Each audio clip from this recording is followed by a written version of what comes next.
अस्सलाम वालेकुम। उम्मीद है आप सब खैरियत से होंगे। आज का हमारा जो लेक्चर है वो 10 के बायोलॉजी से लेक्चर नंबर 6 है, जिसमें हम जो गैशियस एक्सचेंज लंग्स में होता है वो थोड़ा सा डिटेल में पढ़ेंगे। मतलब ये कि यार मैं आपको डायग्रामेटिकली जो है वो समझाऊंगा कि यार गैशियस एक्सचेंज जो है वो लंग्स में किस तरह से होता है। ठीक है, तो अगर आप इस नोट्स को लिखना चाहें तो फिर मैं इस नोट को जो है वो इरेज करूँगा, तो वो आप लिख सकते हैं या स्क्रीनशॉट ले लें। हम आते हैं कि यार गैशियस एक्सचेंज जो हमारे साथ लंग्स में होता है वो किस प्रोसेस से होता है। ठीक है, तो मैं थोड़ा सा जो है इसको इरेज कर लेता हूँ। ठीक है,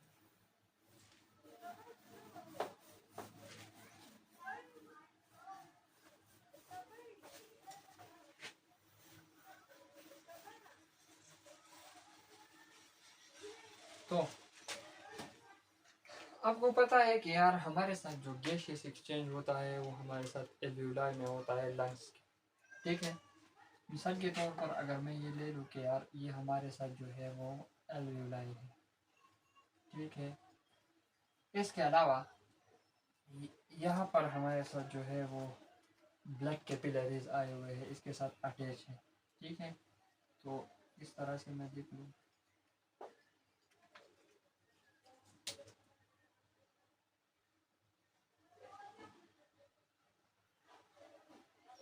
ये हमारे साथ हो गया एल्वियोलाई का स्ट्रक्चर। ठीक है, फर्स्ट ऑफ ऑल अगर हम कहें कि हमारे साथ जो एल्वियोलाई है ये क्या है, ये हमारे साथ एक सैक लाइक स्ट्रक्चर है जो हमारे साथ लंग में मौजूद होते हैं गैशियस एक्सचेंज के लिए। यहाँ से जो है एल्वियोलाई में जो है गैशियस एक्सचेंज होता है असल में। ठीक है, तो यहाँ पर जो है हमारे साथ ब्लड कैपिलरी जो है वो एल्वियोलाई को अटैच होते हैं। इसके अलावा इस एल्वियोलाई का जो ये वाल है, वाल इसका जो ये वाल है ये हमारे साथ हो गया एल्वियोलाई। ठीक है, इसका जो ये वॉल है ये परमिएबल है। ठीक है, परमिएबल का मतलब यह है कि यार इससे जो है आर पार चीज़ें जो है वो ट्रांसफ़र हो सकती है। परमिएबल मतलब उसमें परमिएबिलिटी मौजूद है। तो यहाँ पर अगर हम देखें तो इसके साथ जो ब्लड कैपिलरीज अटैच है उसमें से एक हमारे साथ हो गई कि यार हमारे साथ आर्टरी है। ठीक है, और ये हमारे साथ क्या है, ये हमारे साथ वेन है,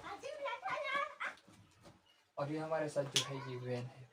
तो अगर हम इसकी तादाद के बारे में आते हैं कि यार लंग्स में ये जो एल्वियोलाई है ये कितनी होती है, तो हमारे साथ एक लंग में जो है एल्वियोलाई है तकरीबन 700 मिलियन मेरे ख्याल से होती है। दोनों लंग में हमारे साथ जो है वो 1400 मिलियन होती है। तो ये उसकी तादाद के बारे में दे तो ये बहुत ज़्यादा होती है। ठीक है, इसके अलावा अगर हम इसके गैसेस एक्सचेंज के बारे में आते हैं कि यार इसमें जो गैसेस का एक्सचेंज होता है, मतलब दो गैसेस हमारे साथ एक्सचेंज होती है ना, वो एक्सचेंजिंग गैसेस हमारे साथ जो है वो दो है। एक हमारे साथ कार्बन डाइऑक्साइड है, दूसरा हमारे साथ जो है वो ऑक्सीजन है। ये दोनों जो है ये हमारे साथ इस एल्वियोलाई में एक्सचेंज होती है। किस तरह से, सबसे पहले आपको पता है कि यार एयर पैसेज वेज जो मैंने पहले लेक्चर में आपको बताया है उसके थ्रू जो है वो हमारे साथ ऑक्सीजन जो है वो लंग्स को पहुंच जाता है, मतलब थ्रू ब्रांक्यूल्स, क्योंकि इसके साथ जो है ब्रांक्यूल्स अटैच है। ठीक है, ठीक है, ये हमारे साथ ब्रांक्यूल है। इस ब्रांक्यूल के साथ ये एक थैला हम कह सकते हैं, एक सैक जो है वो अटैच है जिसे हम एल्वियोलाई कहेंगे। तो यहाँ पर सबसे पहले आपको पता है कि यार हम क्या चीज़ इनहेल करते हैं, हम ऑक्सीजन इनहेल करते हैं। तो यहाँ पर हमारे साथ जो चीज़ आती है वो क्या होगी, वो हमारे साथ होगी, हमारे साथ ऑक्सीजन है। ठीक है, इसके अलावा ये जो ऑक्सीजन है ये हमारे साथ बाहर इन्वायरमेंट से आ रहा है। ठीक है, तो ये ऑक्सीजन हमारे साथ बाहर इन्वायरमेंट से आ रहा है एल्वियोलाई में, और इसी तरह से हमारे साथ कार्बन डाइऑक्साइड जो है जो हमारे साथ सेल में या हम कहते हैं हमारे बॉडी में प्रोड्यूस हुआ है through the process of respiration, मतलब ग्लूकोज के ब्रेक डाउन के थ्रू, तो वो क्या है, वो इस वेन के थ्रू आ रहा है। ठीक है, मैं आपको ये भी बताने जाऊँगा, मैं आपको ये भी बताऊँगा कि यार ये कार्बन डाइऑक्साइड किस तरह से आता है। ठीक है, मतलब किस फॉर्म में आता है, इसके बहुत से फॉर्म भी है, मतलब ये किस तरह से जो है इस एल्वियोलाई में आता है, और इसी तरह से ये ऑक्सीजन जो है इस ब्लड में क्या चीज़ है जो इस ऑक्सीजन को कैरी करेगी। ठीक है, तो यहाँ पर हमारे साथ जो है इस वेन में कार्बन डाइऑक्साइड जो है वो हमारे ब्लड सेल से हम कहेंगे कि हमारी बॉडी से आ रहा है एल्वियोलाई के तरफ। तो यहाँ पर क्या होगा कि सबसे पहले तो अगर हम कहें कि यार ये जो ऑक्सीजन है यहाँ पर इसका जो कंसंट्रेशन है, हम कह सकते हैं कि यार इस ब्रांक्यूल्स में इसका जो कंसंट्रेशन है वो बहुत ज़्यादा है बनिस्बत इस ब्लड की, ठीक है। और इसके अलावा ये जो कार्बन डाइऑक्साइड है इसका जो लेवल है, हम कह सकते हैं इसका जो कंसंट्रेशन है, इसकी जो मकदार है वो बहुत ज़्यादा है इस ब्लड में, मतलब इस वेन में, ठीक है। बनिस्बत किसके? बनिस्बत ब्रांक्यूल्स के, या ऊपर जो लंग्स है उसके, ठीक है। तो मैंने आपको एक प्रोसेस समझाया था, इससे पहले भी मैंने आपको एक प्रोसेस समझाया था जो हमारे साथ था डिफ्यूजन, ठीक है। मैंने आपको बताया भी है कि यार डिफ्यूजन क्या बने। तो इसके अलावा आपको एक बार फिर बताता चलो कि यार डिफ्यूजन वो प्रोसेस है जिसके थ्रू जो मालिक्यूल्स है वो हाइयर कंसंट्रेशन रीजन से जो है लोअर कंसंट्रेशन रीजन की तरफ आते हैं, मतलब जहाँ पर मालिक्यूल्स ज़्यादा होते हैं वो उस जगह से जो है वो जाने की कोशिश करता है उस जगह पर जहाँ पर जो है उसका कंसंट्रेशन या उसकी मकदार जो है वो कम होती है, ठीक है। तो यहाँ पर ये जो ऑक्सीजन है हमारे साथ ये क्या होगा, इसकी जो कंसंट्रेशन है यहाँ पर बहुत ज़्यादा होगी, मतलब ये जो ऑक्सीजन है ये हमारे साथ इस एल्यूलाई में यहाँ पर आ गया है, ठीक है। तो इसकी जो ये कंसंट्रेशन है इसकी ये क्या है, ये यहाँ पर एल्यूलाई में बहुत ज़्यादा है। तो ये क्या होगा, ये हमारे साथ इस ब्लड में जो है वो डिफ्यूज़ होगा, मतलब इस ब्लड में हो जाएगा, ठीक है। तो ये ऑक्सीजन जो है ये हमारे साथ इस ब्लड में आ गया। और इसके अलावा ये जो कार्बन डाइऑक्साइड है, आपको पता है कि यार इस ब्लड में इसका जो लेवल है ये बहुत ज़्यादा है। तो ये जो अपने हाइयर कंसंट्रेशन रीजन से भी लोअर कंसंट्रेशन रीजन की तरफ जाएगा। तो ये जो कार्बन डाइऑक्साइड है ये इस ब्लड वेन से, मतलब इस ब्लड वेसल से जो क्या होगा, ये डिफ्यूज़ होगा इस एल्यूलाई में, ठीक है। तो यहाँ पर अगर आप देखें तो दो उल्टे प्रोसेस हो रहे हैं। यहाँ पर ऑक्सीजन जो है वो ब्लड में जा रहा है और ब्लड में जो कार्बन डाइऑक्साइड है वो वापस क्या हो रहा है, एल्यूलाई में जा रहा है। तो इस प्रोसेस को हम कहेंगे डिफ्यूजन।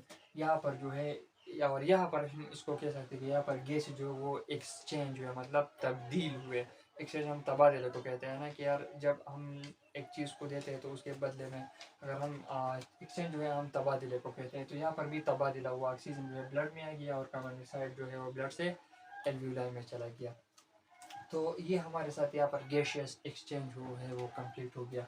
अब हम आते हैं कि यार ये जो ऑक्सीजन है ये जो ब्लड में तब जब आ जाए तो इसको कौन सी चीज़ जो है वो कैरी करेगी और किस तरह से, और इसी तरह से ये जो कार्बन डाइऑक्साइड है ये जो है ये किस तरह से कैरी होगा और किस तरह से फिर जो है वो हमारे साथ वो जो है उस चीज़ से एक्सट्रैक्ट होगा। तो सबसे पहले आते हैं ऑक्सीजन की तरफ। जब हमारे साथ एल्वियोलाई से ऑक्सीजन ब्लड में जो है वो क्या हो जाए, वो डिफ्यूज़ हो जाए, तो आपको एक प्रोटीन है, एक खास किस्म का प्रोटीन जो हमारे ब्लड में पाया जाता है, आरबीसीज के ऊपर होता है, रेड ब्लड सेल के ऊपर, जिसे हम हेमोग्लोबिन कहते हैं।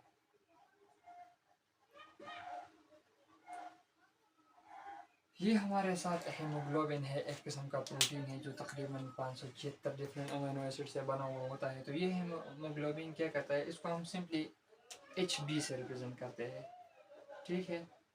तो ये हेमोग्लोबिन जो है ये इस ऑक्सीजन को अपने साथ बाइंड कर लेगा, ठीक है। हेमोग्लोबिन मालिक्यूल फिर हम इंशाल्लाह ताला बाद के लेक्चर में पढ़ेंगे कि यार हेमोग्लोबिन मालिक्यूल में क्या होता है। इसके सेंटर में आयरन होता है, ठीक है। और इसके जो है वो ये एक हेमोग्लोबिन मालिक्यूल 4 ऑक्सीजन कैरी करता है, ये फिर हम बाद में पढ़ेंगे। तो ये जो हमारे साथ हेमोग्लोबिन मालिक्यूल है ये क्या करेगा, इस ऑक्सीजन को जो यहाँ पर हमारे साथ HB जो है वो प्रेजेंट है, क्योंकि यार ये हमारे साथ जो है आरबीसी ब्लड है ना, ब्लड आया हुआ है एल्विलाइज को। तो ये HB जो क्या है ये ऑक्सीजन के साथ कंबाइन हो जाएगा। बंद कर जा।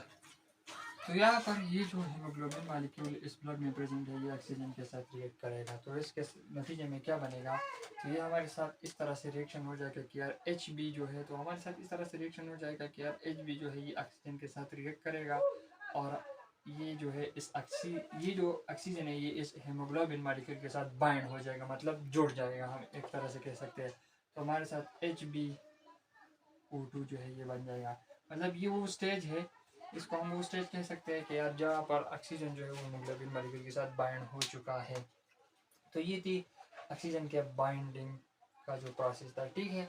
तो अब हम आते हैं कि यार extraction of carbon dioxide oxygen sorry. तो यहाँ पर ये जो ऑक्सीजन जो है हीमोग्लोबिन मॉलिक्यूल के साथ बाइंड हो गया, ठीक है, ये यहाँ पर जो है ये आ रहा है, ठीक है। तो ये जो ऑक्सीजन है ये हमारे साथ टिश्यूज में जाएगा, मतलब सेल्स में जाएगा, तो वहाँ पर ये किस तरह से फिर हीमोग्लोबिन मॉलिक्यूल से जुदा होगा, तो वहाँ पर भी जो है डिफ्यूजन होता है। क्या होता है कि यार जब ये HBO मतलब ऑक्सी हीमोग्लोबिन, फिर हम इसको एक नाम देते हैं ऑक्सी, क्योंकि इसमें ऑक्सीजन मौजूद है, हेमोग्लोबिन। तो फिर ये हमारे साथ ऑक्सी हीमोग्लोबिन बन गया। अब ये ऑक्सी हीमोग्लोबिन अब जो ये ऑक्सी हीमोग्लोबिन मॉलिक्यूल है, इससे ये ऑक्सीजन किस तरह से हमारे ये जो हीमोग्लोबिन है इससे जो है वो जुदा होगा और उस ब्लड या टिश्यूज में जाएगा। तो क्या होता है जब ये HBO हमारे साथ एक टिश्यूज में, ये मिसाल के तौर पर ये टिश्यू है, ठीक है, हम इस तरह से कहेंगे, जब ये HBO यहाँ पर आएगा तो क्या होगा, आप यहाँ पर देखें कि यार इस HB के साथ ये जो ऑक्सीजन है ये अटैच है, ठीक है। तो यहाँ पर इस टिश्यूज में जो है ऑक्सीजन की डिफिशियंसी है, मतलब ऑक्सीजन का लेवल जो है वो लो है, और यहाँ पर HB के साथ मतलब हीमोग्लोबिन के साथ ऑक्सीजन है। तो फिर यहाँ से क्या होगा, यहाँ पर फिर डिफ्यूजन होगा, ये जो ऑक्सीजन है ना ये हमारे साथ इस हीमोग्लोबिन मॉलिक्यूल के साथ जो क्या होगा इससे जुदा हो जाएगा, मतलब इससे अपना जो बॉन्ड है वो ब्रेक कर देगा। मतलब ये जो ऑक्सीजन है ये इस हेमोग्लोबिन मॉलिक्यूल से जुदा हो जाएगा और ये हमारे साथ इस टिश्यूज में आ जाएगा, और हीमोग्लोबिन मॉलिक्यूल जो है वो फिर से जो है वो खाली हो जाएगा, ठीक है। तो यहाँ पर फिर क्या हुआ, डिफ्यूजन का प्रोसेस हो गया। तो यहाँ पर हमारे साथ बाइंडिंग ऑफ ऑक्सीजन भी हो गया कि ऑक्सीजन किस तरह से बाइंड होता है, किस चीज़ से, तो हीमोग्लोबिन के साथ बाइंड होता है, और जब जहाँ पर उसकी ज़रूरत होती है तो वहाँ से जब वो जाता है तो वहाँ पर चूँकि ऑक्सीजन कम होता है और हीमोग्लोबिन के साथ ऑक्सीजन अटैच है, तो उससे वो उस टिश्यू में डिफ्यूज़ हो जाता है या उस सेल में डिफ्यूज़ हो जाता है। तो ये हमारे साथ ऑक्सीजन की थी, हम ऑक्सीजन के साथ, तो ये हमारे साथ ऑक्सीजन की बाइंडिंग और एक्सट्रैक्शन थी। अब हम कार्बन डाइऑक्साइड की बाइंडिंग और एक्सट्रैक्शन की तरफ आते हैं। तो कार्बन डाइऑक्साइड मुख्तलिफ वेज के थ्रू जो है वो तो कार्बन डाइऑक्साइड मुख्तलिफ वेज के थ्रू हमारे बॉडी से जो है वो एक्सपेल आउट होता है। पहले हमारे साथ ये जो कार्बन डाइऑक्साइड है, ठीक है, तो ये कार्बन डाइऑक्साइड जो है ये यहाँ पर अगर आप देखें तो जिस टिश्यू में यहाँ पर ये हीमोग्लोबिन आया था, यहाँ पर इस हीमोग्लोबिन के साथ ऑक्सीजन बहुत ज़्यादा थी और टिश्यू में ऑक्सीजन कम थी, तो ये हीमोग्लोबिन मॉलिक्यूल से जो है वो टिश्यू में डिफ्यूज़ हो गया। तो यहाँ पर क्या होता है कि यहाँ पर कार्बन डाइऑक्साइड, क्योंकि यहाँ पर रिस्पायरेशन हुआ है ना, तो यहाँ पर कार्बन डाइऑक्साइड जो है वो बहुत ज़्यादा होगा। तो फिर क्या होगा, ये कार्बन डाइऑक्साइड जो है ये यहाँ से आएगा इस हेमोग्लोबिन मॉलिक्यूल के साथ रिएक्ट करेगा।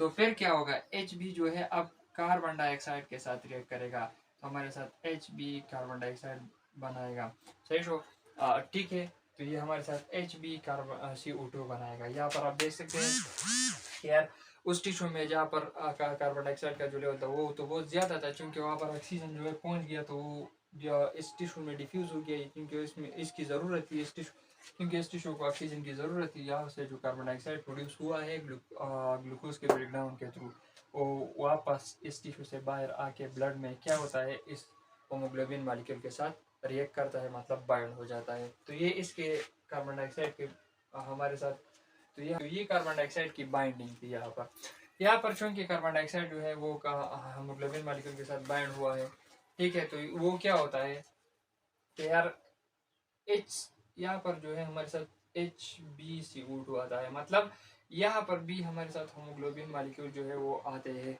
ठीक है, अपने कार्बन डाइऑक्साइड को कैरी करके यहाँ पर आ जाते हैं। तो यहाँ पर अगर आप देखें तो यहाँ पर हमारे साथ HbCO2 आ गया, मतलब हमारे साथ कार्बन डाइऑक्साइड जिस होमोग्लोबिन मॉलिक्यूल के साथ अटैच है वो यहाँ पर आ गया। तो यहाँ पर क्या होता है, मैंने आपको पहले ही बताया कि यहाँ पर इस ब्लड में जो है कार्बन डाइऑक्साइड ज़्यादा होता है और एल्यूलाई में कम होता है।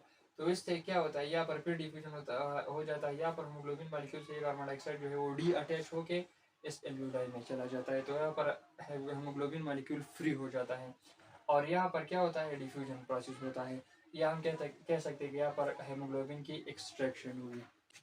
तो ये हमारे साथ आज का लेक्चर था। तो उम्मीद है आप इस लेक्चर को समझ गए होंगे। हमारे इस वीडियो को लाइक करें, अपने दोस्तों के साथ शेयर करें और हमारे चैनल को सब्सक्राइब करें। इंशाल्लाह ताला मिलेंगे अगले लेक्चर में, उस वक्त तक अल्लाह हाफिज़।